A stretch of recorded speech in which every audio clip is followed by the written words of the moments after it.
say that everybody has to do the exam at the same time, right? 9:30 in the morning. And I'm like, well, level 3s, that's not a problem. Level 2s, we've got 6 groups. Where the hell are we going to put them all? And who's going to invigilate all? Because we're not supposed to be in there. And I went, do you know what? Ain't really my problem, is it? It's exams' problem. Let them sort it out. So I've got no idea where you'd be doing. I think level 3s, we should get you all in the refectory. That won't be so bad. That's what we did last year. Yeah, that won't be so bad. But level 2s, we've got 6 groups. You're never going to get all them in there. You'll just about get 2 groups in there. So. Right, how are we all? All happy to be here? All ready and willing? Right, let me get a bit of paper. Just write your name on there, print your name on there for me. Who wasn't here last week? 1, 2, 3. See me towards the end, and I'll make sure that, in fact, I'll give you them now because you're going to need them.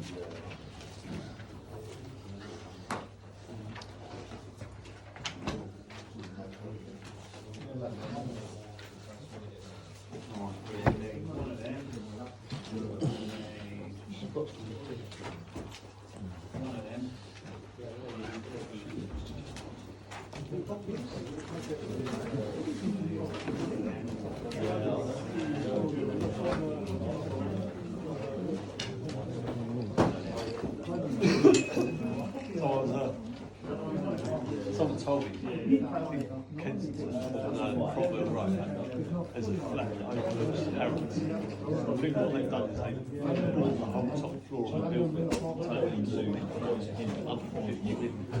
I walked into one property in Central. I'm not supposed to, in this particular case, I wasn't supposed to go inside the flats. And I walked into the communal area and there were torn carpets. You know what I mean? Each flat was about 7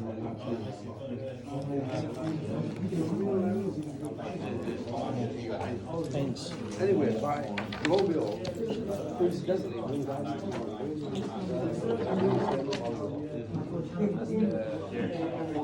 in the background research,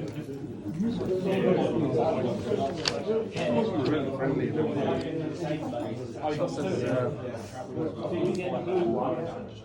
This is cool. Walked inside.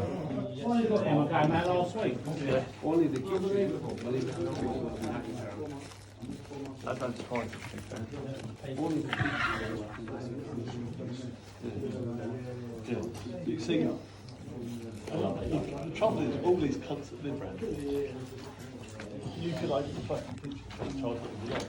Yeah. Because it's on Cromwell Road or fucking Kensington Street, it could be the worst kitchen in the world, but because you're buying it from there, they seem to think it's fucking bespoke and special style. One day,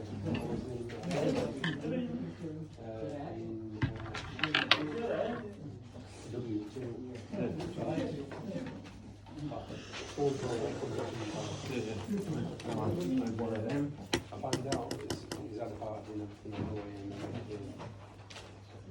and that's a portrait of him.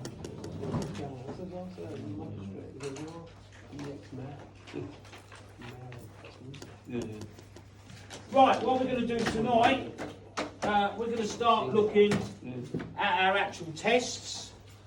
And we're going to start with the continuity of protective conductors. So I'm talking about our CPCs, yeah, and our main earths, our bonding, our gas, our water, okay, and things like that.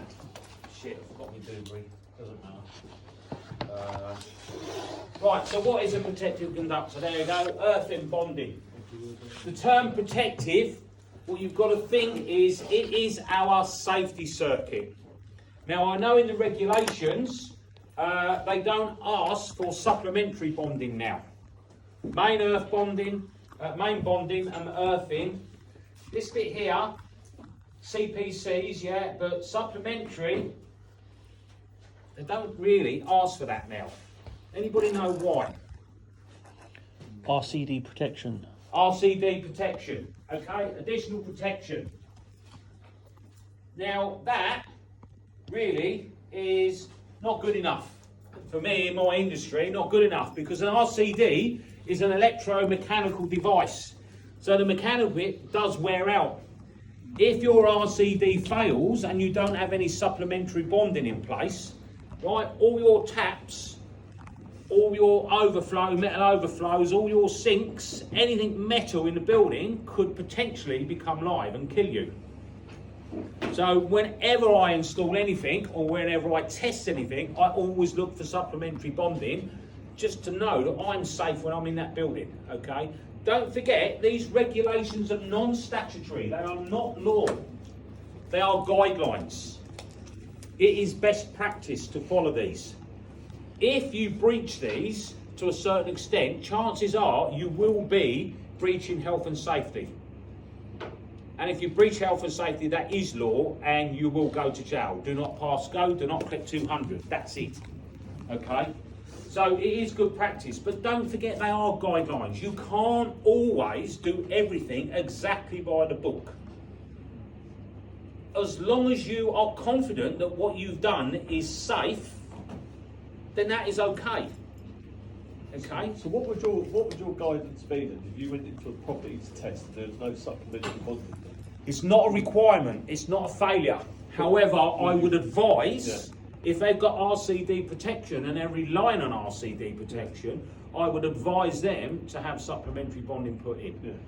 90% of properties will always put supplementary bonding in, but if you went by the book, as long as you've got RCD, don't need it. And what's going to happen in domestic properties, you won't have RCDs, you'll have an RCBO on every single circuit.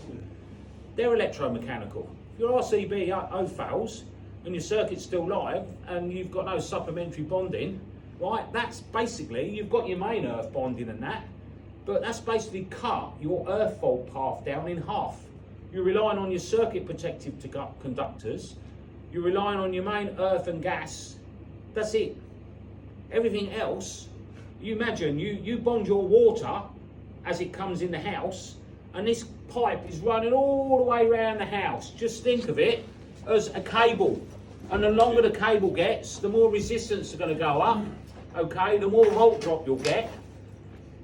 So, goes up. exactly. So with your earthing, right, if you don't put supplementary bonding, especially if it's at the back, you come in at the front, and your boiler and sinks at the back, you need to do cross connections, supplementary bonding. So how would the law look at it if there was an RCBO or RCD failed, and somebody did get seriously injured or died from a shock?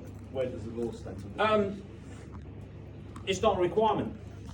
That's it. It's not a requirement now under the regs. Yeah. However, the one thing they would look at is when was the RCD last tested? Okay, what are the results on it? Yeah. Don't forget, as a householder, if you've got an RCD in your house, you should be testing that regularly. Once a month, really. Press the button. If it doesn't operate when you press the button, it needs changing. That's it.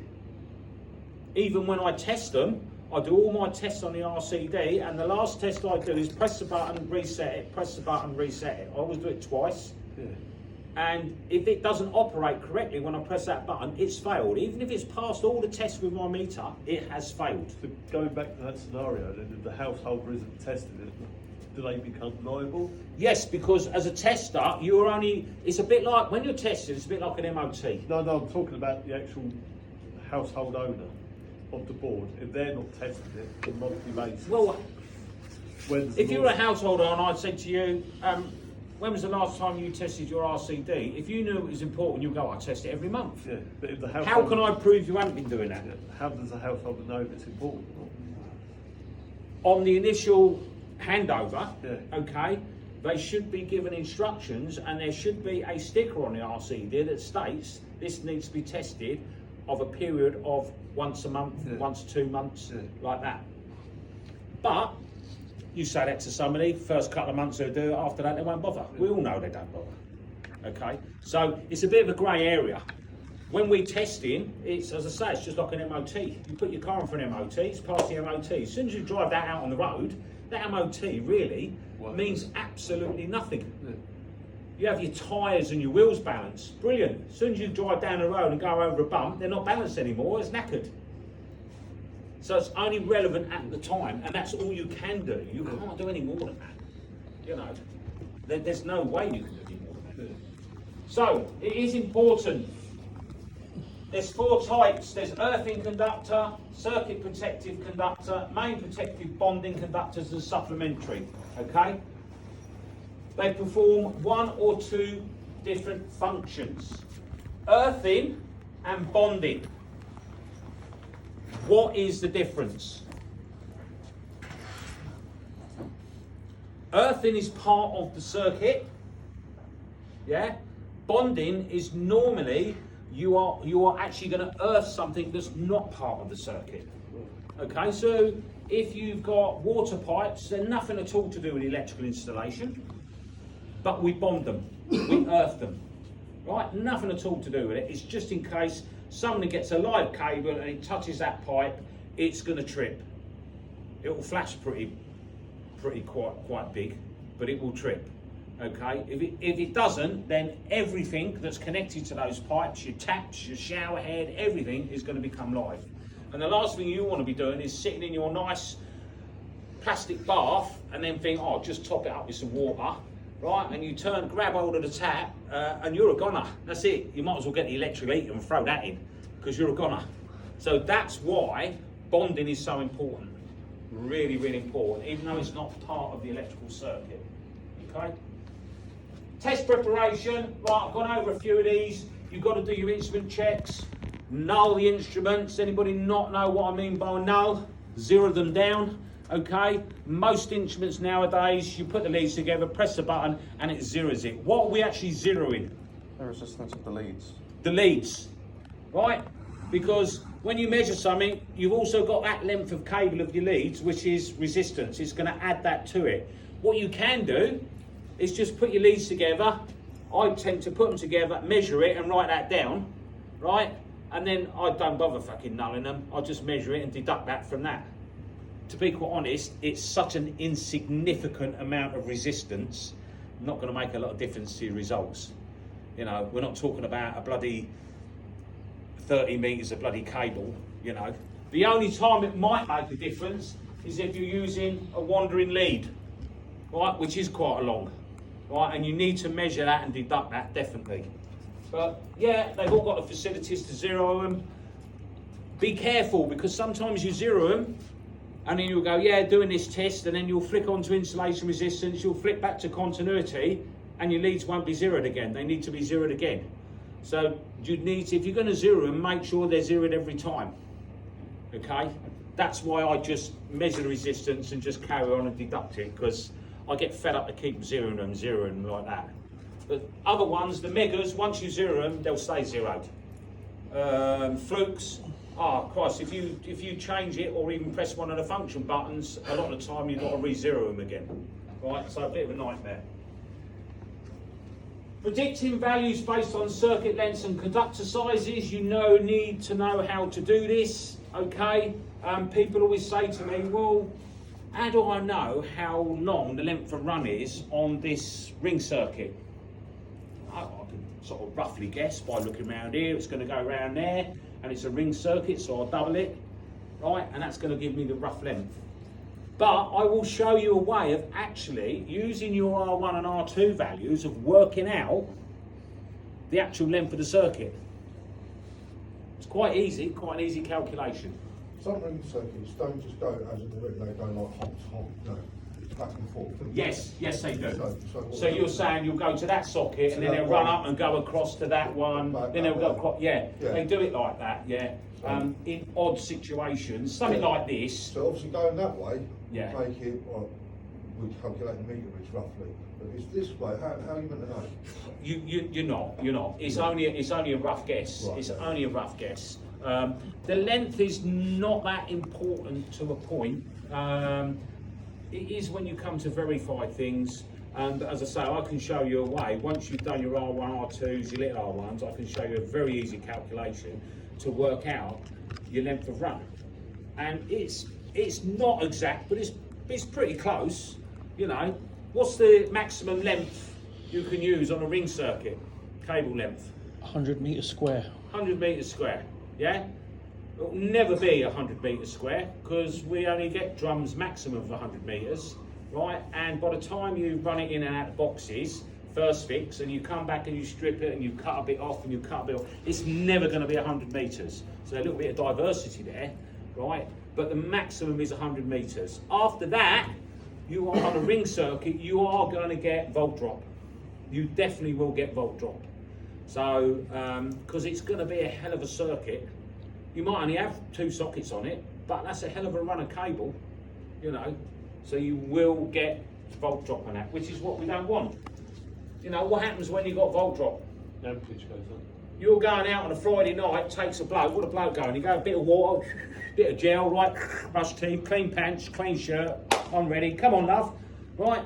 She ain't even fucking got in the bath yet, let alone bloody get ready, right? She gets out, I'll just dry my hair, worst thing, isn't it? Right, she plugs her hairdryer in, fucking hour later, right? You imagine volt drop and that hairdryer is only working at half the speed. No point in even thinking about going out. In fact, you might as well give it the elbow and get a new model, right? Unbelievable.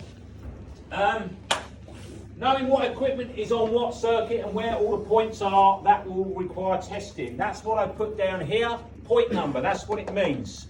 In this room, we've got sockets running around here, and each socket is a point number. It's an outlet. If it's lighting, each light is a point number.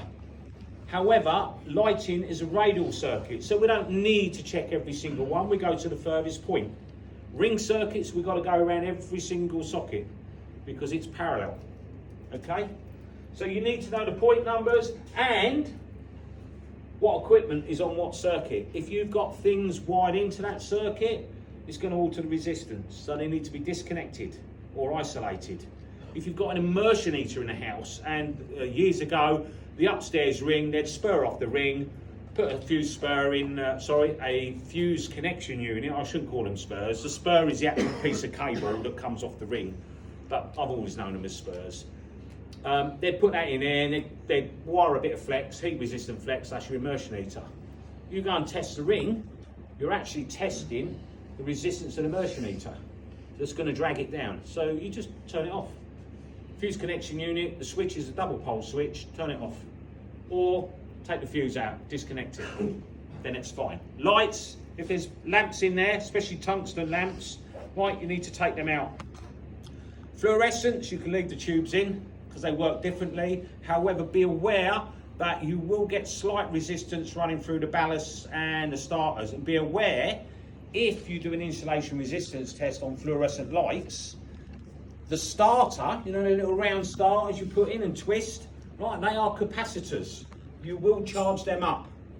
Most of it's high frequency or LED anyway. Yes, it is, yeah. I mean, the LED lights, I've got a little problem with LEDs. I'm not convinced, certainly the early LED lights, I certainly wouldn't want to put 500 volts on them, right? Because you can muck up the LED modules on there. The new ones, I've done some tests on them, I put 1,000 volts on, and I've been doing it, right, 30 times a day, not a problem. I'm still not convinced. If you put cheap lamps in, LED lamps in, you will fuck the lamps up, definitely, you know. If anybody has LED lights, don't go on eBay and buy a fucking box of 10 GU10 LED downlighter lamps for about £3. You're wasting your money, right? You need to spend at least 3 or 4 quid a lamp, but they will last you a very, very long time, and the quality of your light will be spot on. So there's no point in buying cheap because they will go wrong. And the most important thing, knowing that your safe isolation has been undertaken and is still in place, right? That's the very first thing you do before you start testing. All the other preparation things we've spoken about, communication, getting your paperwork ready, getting as much information about the circuits beforehand, is all going to make a massive difference. Now, when you do your assessment, right, you can take that as read, okay? What you can't take as read is, that's why you've got to fill out a schedule of inspection sheet, okay? And we will give you the scenario of what that installation is. So you'll go, yeah, That's the earthing system. Yeah. Not applicable, not applicable, not applicable. There's no salve on there, not applicable, and things like this. Okay, but it's not complicated. It's honestly, it's not complicated. Protective conductors. They are there to aid your automatic disconnection. Okay? And for those of you who are not quite sure what we mean by automatic disconnection, it switches off when there's a fault on its own. You're not relying on one of you running up and turning the breaker off. It will automatically disconnect the supply, right, if there is a fault. There is another time that an MCB will trip out. Overload. Overload, yeah, if we get an overload. 32 amp MCB on a ring circuit, we get, well, you start putting more than 32 amps, it's going to trip. Chances are, if you put more than 32 amps on a ring circuit, diversity shouldn't really happen. Say you've got a 6 amp lighting circuit, and then someone's going to change all the lamps for bloody 100 watt lamps, and it was only designed to have like 25 watt lamps. So you start putting more than 6 amps, it's going to trip. It's not a fault, it's just an overload. So MCBs work on overload. They will trip if there is a dead short, a live to earth fault. And it is an overload because it's a dead short and it's a massive, massive rush of current. And the breaker doesn't really understand what it is. It's, what the fuck's this? Well, I'm going to switch off. Not interested. Get me out of here, right? But MCBs primarily only work on load, overload. Okay? RCDs work on fault currents. Slightly different.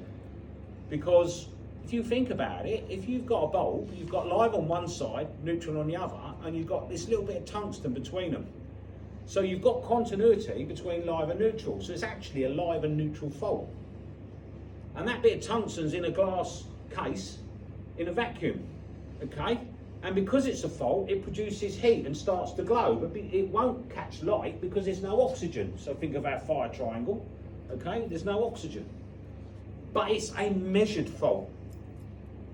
We want it to glow, we want it to give us light. So it's a measured fault between live and neutral. And the RCD knows this.